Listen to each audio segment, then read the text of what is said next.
Ariel Helwani didn't hold back this time. He went off on Jon Jones in a way we haven't seen before. He called Jones out for avoiding the Tom Aspinall fight and basically embarrassing himself with all those wild Twitter rants. Ariel was clearly fed up, saying there's no other GOAT in any major sport whose story is ending like this. Ouch. He made it clear, true legends don't run from challenges, they face them. They pass the torch with honor. But what is Jon doing instead? He's dodging the biggest threat in his division and making excuse after excuse online, slowly pushing fans away.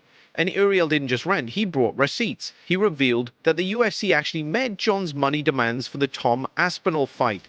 That's right, Jon asked for a number, UFC agreed, and at first, he said yes. But then, he changed his mind, just like that. Even after backing out, the UFC kept trying to get him to say yes again, but he wouldn't budge. According to Ariel, it's not that Jon doesn't want to fight anymore, he just doesn't want to fight Tom Aspinall. That's the issue. And that's exactly why people are saying Jon's legacy is taking a serious hit. This could have been the biggest, most dominant run in heavyweight history, but now it's falling apart.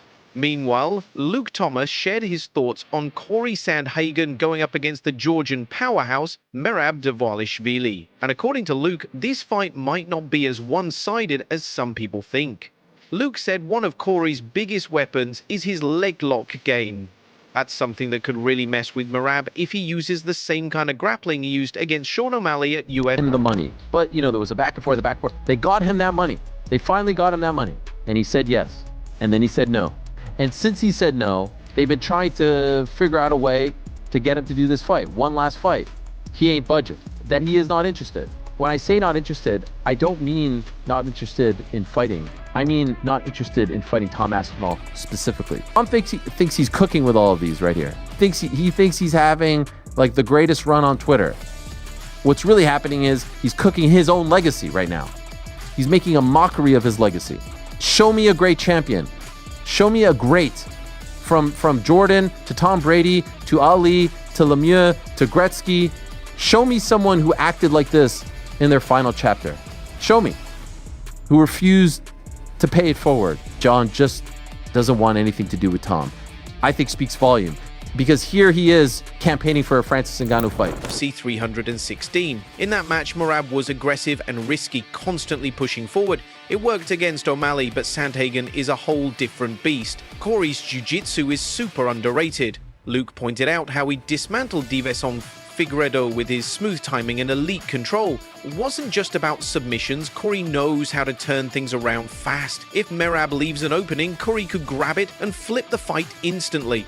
But of course, we can't forget Merab's insane cardio. His pressure style doesn't just win fights, it breaks opponents. Corey has to stop that momentum early or he's going to get steamrolled like the others. This is one of the few top-tier matchups Merab hasn't had yet, and it's got fans hyped. This fight could be a war. Now let's talk about Arman Tsarukyan, because things are getting serious right now. Arman's in big legal trouble back in Russia. It might not be as crazy as Khabib Nurmagomedov's $3 million 0-cent tax scandal last year, but it's still serious. Arman reportedly owes the Russian Federal Tax Service around 9,500 rubles, that's about $1,100, 0 cents. Yeah, that doesn't sound like a lot, but it's enough to get him flagged by the government.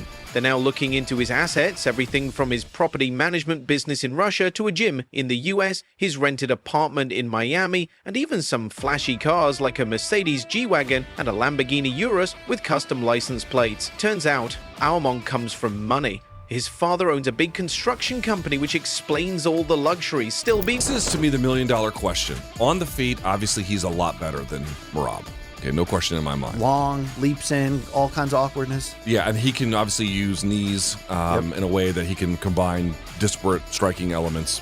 Also, really no question in my mind, if Merab wants the takedown, he can get it. The issue for me in both the first fight and in particular the second fight is that when he got taken down into open space and now he's flat on his back and he's got full guard, that was a problem in the first fight and that was a problem in the second fight.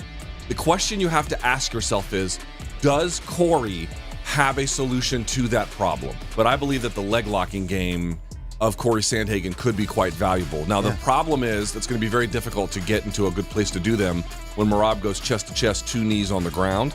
Although in this fight, he kind of opened up a little bit more. He had good tight control, but at the same time, he was willing to create some space to do that. Rich doesn't mean you can ignore taxes, especially not in Russia. We don't know all the details yet, but this situation could explode fast.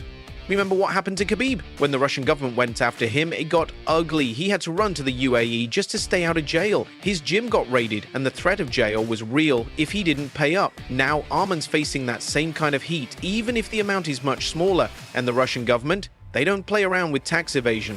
If he doesn't take care of this soon, things could get very bad very fast. The only difference here is that Arman has a rich father backing him, so he'll probably be okay, but it's still a warning. In MMA, it's not just about what you do in the cage, it's also how you handle your money, your reputation, and your responsibilities. Now, shifting gears back to the octagon, Aljamain Sterling recently opened up about Sean O'Malley's future after losing to Merab. Sterling said it plain and simple, the UFC isn't going to give Sean any easy matchups anymore. Those days are over. Now he's going to have to go through the toughest guys in the division. We're talking Mario Batista, Kyler Phillips, Umar Nurmagomedov, and maybe even Petr Yan again.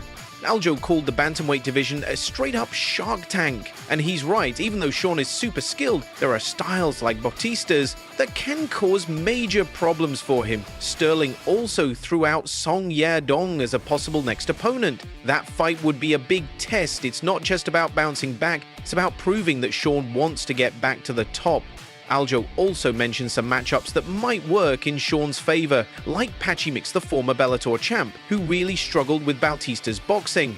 If Sean wants a path back, these are the kind of fights he'll have to navigate carefully. Now that Sean isn't the champ, the only way forward is through fire. He's going to have to climb the ranks all over again, and it won't be easy. Every fight from now on will be a war, but there's also a twist in the story. Sean's been teasing a possible move to featherweight, and that would shake things up big time. At 145, his long frame and striking could be deadly, but it's a whole different world up there. He'd have to deal with some seriously strong wrestlers like Movza Evlov and big hitters like Diego Lopez. Think about it. Sean versus Yair Rodriguez? That would be insane. His reach and knockout power could definitely help him out, especially against some of the smaller featherweights. But the top guys in that division are no joke. They test everything: his chin, his grappling, his heart. No matter where Sean goes, whether he stays at 135 or jumps to 145, it's clear he's heading into the toughest stretch of his career, and fans will be watching closely to see if he can rise again.